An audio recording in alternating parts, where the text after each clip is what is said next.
Middle east में जारी संघर्ष अब केवल सीमित सैन्य टकराव नहीं रह गया है, बल्कि एक महंगी तकनीकी और बहुस्तरीय जंग में बदल चुका है, जहां हर हमला सिर्फ राजनीतिक नहीं बल्कि आर्थिक रूप से भी भारी पड़ रहा है।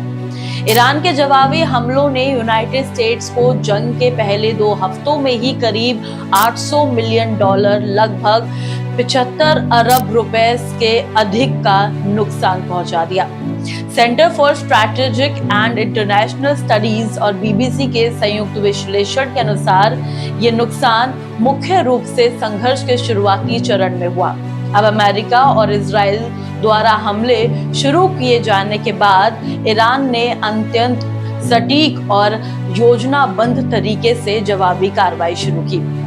नमस्कार, आप देख रहे हैं न्यूज़ आई, मैं हूं आपके साथ काजल चौधरी। इस बार ईरान की राजनीति पारंपरिक युद्ध से अलग थोड़ी दिखाई पड़ रही है। उसने सीधे अमेरिकी सैन्य ठिकानों के बजाय उनके सबसे महत्वपूर्ण और संवेदनशील सिस्टम को निशाना बनाया, जिसमें एयर डिफेंस, रडार और सैटेलाइट कम्युनिकेशन शामिल है, जिसे आधुनिक युद्ध का नर्वस सिस्टम कहा जाता है। रिपोर्ट्स के मुताबिक सबसे बड़ा नुकसान जॉर्डन के एक एयरबेस पे तैनात थार्ड मिसाइल डिफेंस सिस्टम के N/TPY-2 रडार को हुआ, जिसकी कीमत करीब $485 मिलियन आकी गई है और इसके क्षतिग्रस्त होने से अमेरिका की रक्षा क्षमता पर सीधा असर पड़ रहा है। इसके अलावा लगभग $310 मिलियन का अतिरिक्त नुकसान अमेरिकी सैन्य ढांचे जैसे रनवे, कंट्रोल सेंटर, हैंगर और अन्य इंफ्रास्ट्रक्चर को हुआ। सैटेलाइट इमेज के विश्लेषण में यह भी सामने आया है कि ईरान के एक बार के हमले पर रुकने के बजाय बार-बार चुनिंदा ठिकानों को निशाना बनाया, जिसमें कुवैत का अली अल सलीम एयरबेस, कतर का अल उदीद एयरबेस और सऊदी अरब का प्रिंस संतुलन एयरबेस शामिल था। इस तरह के दोहराए गए हमले ये संकेत देते हैं कि ईरान का उद्देश्य केवल तत्कालीन नुकसान पहुंचाना नहीं, बल्कि अमेरिकी सैन्य क्षमता को धीरे धीरे कमजोर कर देना है।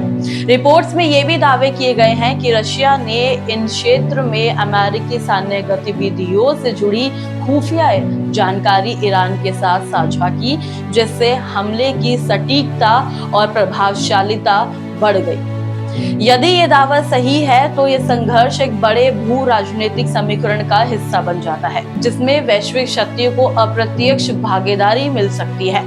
जमीनी स्तर पर इस जंग की कीमत केवल आर्थिक नहीं बल्कि मानवीय भी थी। अब तक 13 अमेरिकी सैन्य की मौत हो चुकी है, जबकि human rights activist news agency के अनुसार कुल मृतकों की संख्या लगभग 3200 तक पहुंच गई है, जिसमें करीब 1400 नागरिक शामिल हैं। इस बीच अमेरिकी राष्ट्रपति डोनाल्ड ट्रंप ने दावा किया कि अमेरिका अपने राजनीतिक लक्ष्य जैसे ईरान के परमाणु कार्यक्रम को खत्म करना, उनकी पारंपरिक सैन्य क्षमता को कमजोर करना और क्षेत्र में उसके प्रॉक्सी नेटवर्क को सीमित करना की दिशा में सफलतापूर्वक आगे बढ़ रहा है। हालांकि आंकड़े एक अलग तस्वीर पेश करते हैं। रक्षा विभाग के अधिकारियों के अनुसार युद्ध के पहले 6 दिनों में ही अमेरिका को $11.3 अरब का खर्च उठाना पड़ा, जो 12 दिनों में बढ़कर $16.5 अरब हो गया। अब पेंटागन इस अभियान को जारी रखने के लिए $200 अरब की अतिरिक्त फंडिंग की मांग कर रहा है, जिसमें यह स्पष्ट होता है कि यह संघर्ष लंबे समय तक चलने की स्थिति में अमेरिका की अर्थव्यवस्था पर काफी गंभीर दबाव बना रहा है। खास तौर पर होर्मुज़, जो दुनिया के सबसे महत्वपूर्ण तेल मार्गों में से एक है, वहां तनाव बढ़ना अंतर्राष्ट्रीय बाजारों के लिए चिंता का कारण बन गया।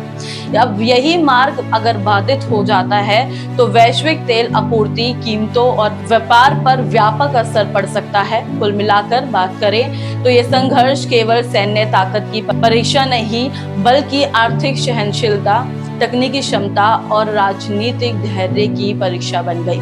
और जैसे जैसे ये युद्ध और लंबा खिंचता जा रहा है, उसकी कीमत न केवल शामिल देशों बल्कि पूरी दुनिया को चुकानी पड़ सकती है। खास पेशकश में इतना ही। ऐसी ही तमाम अपडेट्स और जानकारी के लिए देखते रहे न्यूज़ आई। धन्यवाद।